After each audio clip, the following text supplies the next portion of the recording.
Hoy vamos a hablar de la espiritualidad, es un tema fundamental en el diplomado, en el acompañamiento. ¿Y por qué es espiritual? Bueno, porque el acompañamiento necesita nuestra parte espiritual para poder acompañar al paciente y hay que extraer la parte espiritual del paciente y de la familia y también del cuerpo médico, ¿no? Es una clase fundamental porque la tanatología con la logoterapia son dos disciplinas espirituales, ¿ok? Pero bueno, quiero hacer un poquito de historia. Esto es muy importante.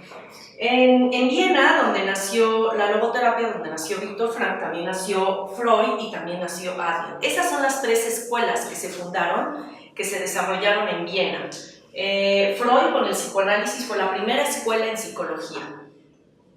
Esto es muy importante porque vamos viendo cómo fue evolucionando el concepto de hombre y cómo llegamos hasta este concepto, hasta esta palabra tan fundamental de la espiritualidad.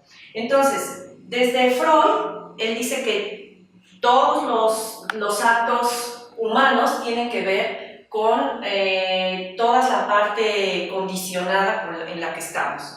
Es decir, todo su condicionamiento parte de su dimensión psicofísica, ¿ok? Freud, el hombre está totalmente condicionado por su dimensión psicofísica, es decir, todos los actos del hombre son en un afán de placer, es decir, en un afán de satisfacer los deseos, ¿sí? Entonces, desde Freud, era la visión del hombre como un aparato psicofísico. Más adelante llega Adler, que también fue psicoanalista, fueron muy amigos. Adler perteneció al grupo de la escuela del psicoanálisis con Freud. Sin embargo, Adler desarrolla una teoría, la psicología individual, donde dice, sí, estoy de acuerdo contigo, hay una dimensión psicofísica, sin embargo, el ser humano también tiene una parte social, psicosocial. ¿Ok? Entonces, él dice que el motor de todo acto humano es el afán de poder. ¿Sí? ¿Por qué? Porque vivimos en una comunidad, en una sociedad donde la comunidad o donde la sociedad influye muchísimo en nuestro comportamiento y en nuestra neurosis. ¿Ok? Entonces, Freud decía que llegábamos a la neurosis cuando no podíamos satisfacer algún deseo. ¿Bien? Desde la parte instintiva.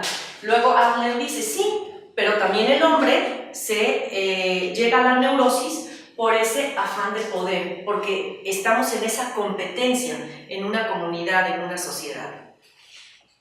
Ok, y Viktor Frankl tenía 20 años menos que Freud, ¿sí? Y sí lo puntualizo porque sí era importante, sin embargo vivieron en el mismo contexto social, político, cultural en Viena.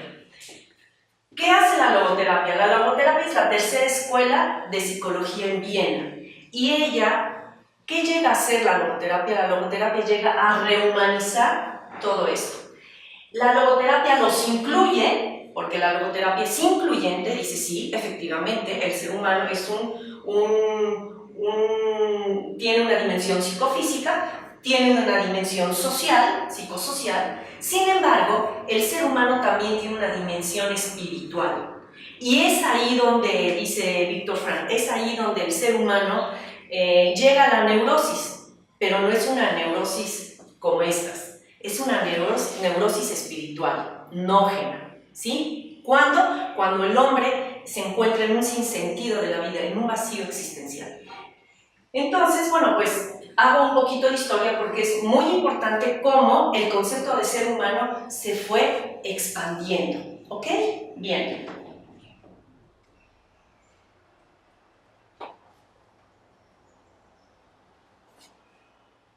Ok. La dimensión, la visión antropológica del ser humano desde la logoterapia es tridimensional, es decir, el hombre es tridimensional. Tiene una dimensión física, que se refiere a nuestro cuerpo, al movimiento, a la materia, lo tangible, lo que se puede tocar, lo que se puede ver, ¿sí? La apariencia, los sentidos. Tiene una dimensión intelectual, psicológica, ¿sí? Y eso tiene que ver con mente, con la ciencia, con las ideas, con la imaginación, la memoria, toda la parte racional y analítica del ser humano, tiene que ver con la dimensión intelectual, ¿ok? La mente. Y la dimensión espiritual, que esta es la que agrega, la que incluye Víctor Frank en el ser humano. Y por eso se dice que el hombre es un ser tridimensional. Esto es muy importante. ¿Por qué? Porque en la tanatología, si no vemos al ser humano desde su parte tridimensional, no vamos a poder hacer una intervención tanatológica, ¿ok? Porque si nosotros nada más viéramos al ser humano como una parte psicofísica, entonces, bueno, para eso está el médico, ¿sí? Para eso está el psicólogo, ¿ok? Pero para la parte espiritual necesitamos, el tanatólogo trabaja con esa parte espiritual del ser humano, ¿ok? Y aquí en la dimensión espiritual está todo lo intangible. Está el amor, la voluntad, el espíritu, la fe, el Dios personal de cada persona, la libertad, la responsabilidad, todo eso que no es tangible, pero existe. ¿Ok? Muy bien. Bueno, aquí vamos a hablar, esto es muy importante. En la esfera de la existencia tenemos dos esferas, la esfera no libre y la esfera libre. Y esto es lo que yo quiero explicarles, que es muy importante. En la esfera no libre, acuérdense que hablábamos de condicionamientos. Ya desde Freud habla que el hombre está lleno de condicionamientos. No libre y libre. ¿Sí? Entonces, en esta esfera no libre, pues, ¿cuántos condicionamientos no tenemos? Muchísimos, ¿sí? Empezando por los padres, la familia, hasta nuestro nombre, ¿sí? La cultura, todo el sistema de creencias, esto es sumamente importante, nuestra genética, ¿sí? Nuestras pérdidas, la religión, nuestro sexo, nuestra parte de imagen, nuestro físico, todo esto nos condiciona, ¿están de acuerdo? Yo siempre les digo, imagínense el nombre de una persona. Pues un nombre feo, ¿ustedes creen que no va a condicionar a un niño en la escuela? Claro que sí lo va a condicionar. Nuestro sistema de creencias condiciona, nuestra genética, la religión, todo esto condiciona. Siempre, desde que nacemos, estamos llenos de condicionamientos, ¿ok? En esta esfera no libre hay dos destinos, ¿sí? El biológico y el destino psicosocial. ¿Ok? Biológico, pues nuestra genética, nuestra apariencia, todo eso tiene que ver con el destino biológico, ¿sí? Si en mi familia hay mucha diabetes, por ejemplo, bueno, pues yo tengo un destino biológico, tengo una tendencia, ¿ok? En el destino psicosocial, bueno, pues mi sistema de creencias, imagínense, pues obviamente en mi contexto de familia, mi contexto de escuela, de trabajo, todo esto tiene que ver con esta área no libre, que condiciona. Esto es muy importante y lo voy a poner en otro color. Todo esto nos condiciona. ¿Ok? Bien. En esta esfera libre, ¿sí? Hay una parte en la que sí verdaderamente somos libres, en nuestro poder de decisión. Poder de decisión, ¿ok? Es decir, nuestra actitud. Esta esfera esfera libre tiene una dimensión, que es la dimensión espiritual, es decir, el destino espiritual. ¿Ok? Decía uno de los filósofos, Max Scheler, donde sustenta mucha parte de la raíz filosófica de la logoterapia, que el hombre siempre se veía en esta tensión, y es verdad, ¿sí? Siempre estamos en esta tensión de nuestra parte espiritual, ¿sí? En lucha y en batalla con estos dos destinos. Y aquí ya podríamos hacer el ser tridimensional: cuerpo, mente y espíritu. El espíritu pertenece a la esfera libre y el cuerpo y la mente pertenecen a la esfera no libre. ¿Ok? Aquí en este destino espiritual hay dos fundamentos importantísimos que no podemos dejar de hablar de ellos: libertad y responsabilidad. Ok, bien.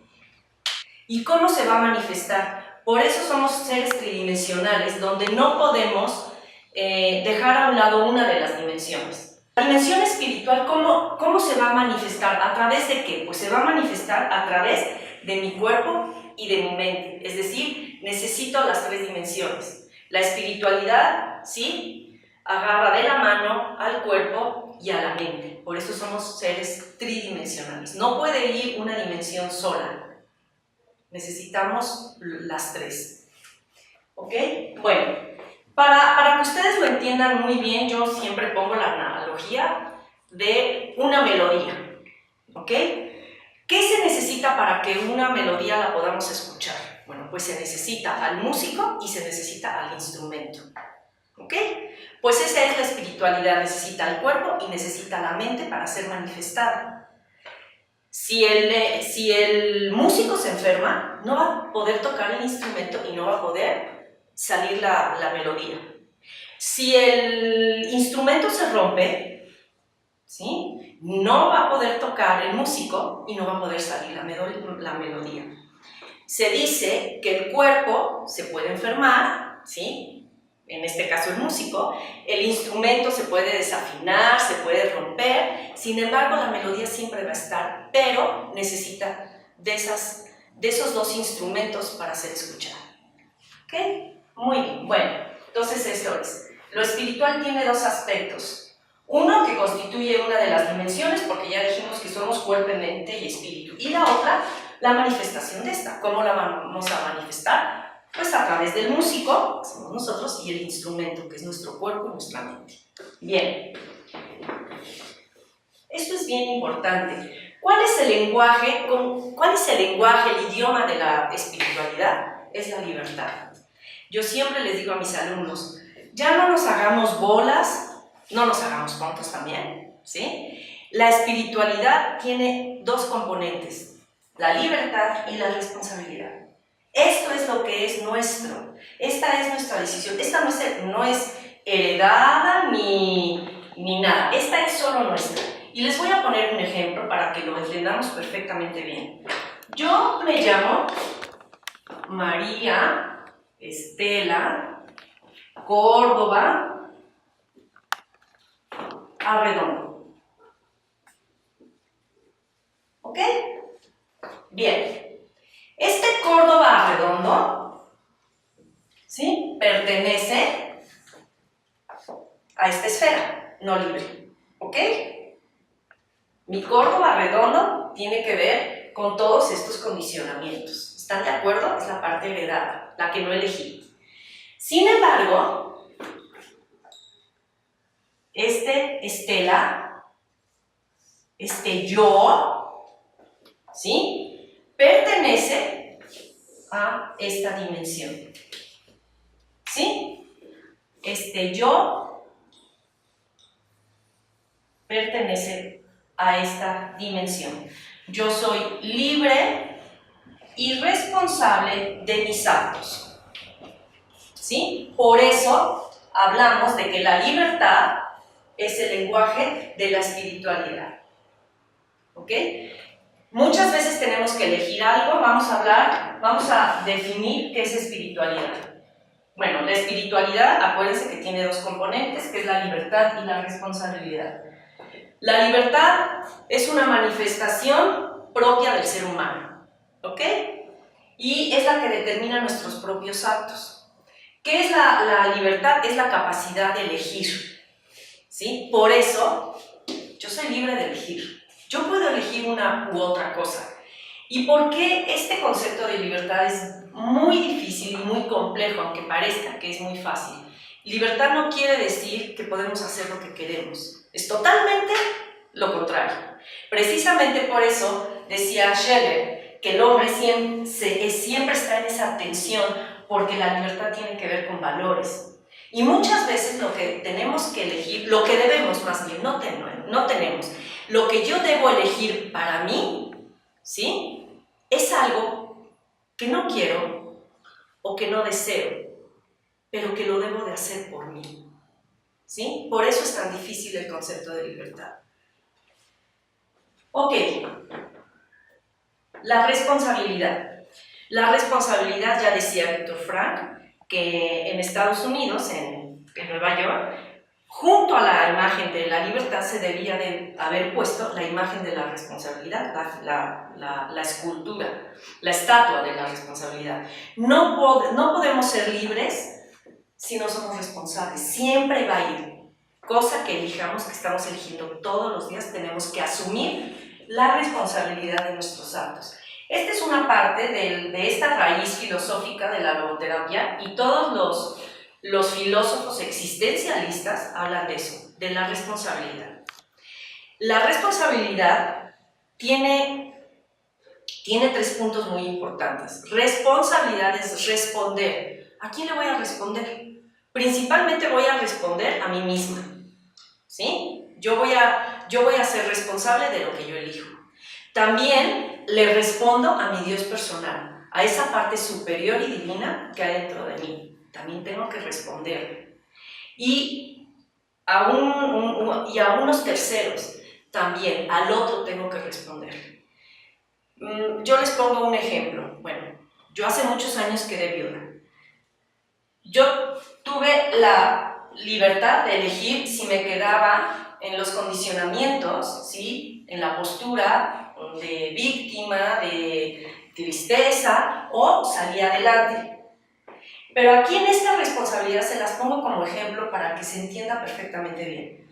Responsabilidad. Tenía yo que responderme a mí misma, ¿sí? Por ese condicionamiento de la vida, una pérdida, ¿ok? ¿Sí?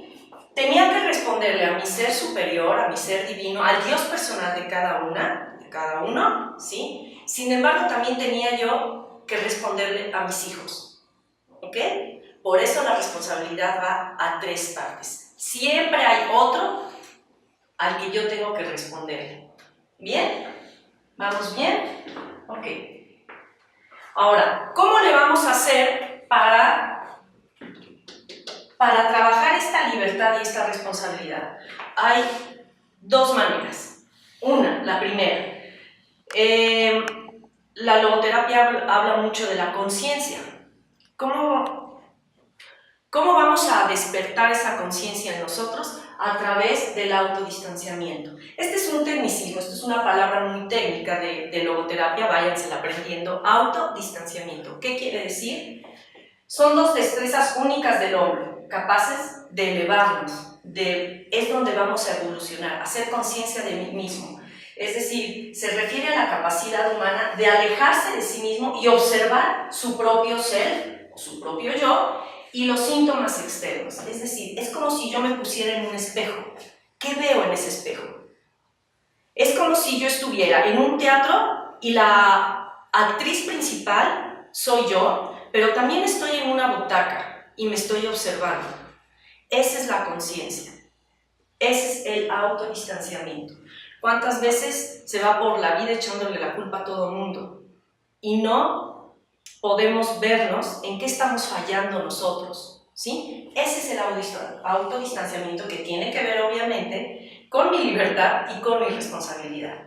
Esta es una herramienta que la tenemos que ejercitar todos los días de nuestra vida. Es decir, siempre tenemos que estar en este autodistanciamiento, es decir, en esta autoobservación. ¿Bien?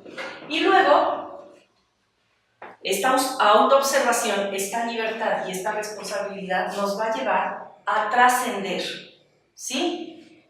La autotrascendencia, especialmente espiritual, ¿sí? Se denomina autotransferencia. Yo voy a transferir algo que está en mí, en algo o en alguien, implicando una capacidad para superar y trascender las condiciones externas.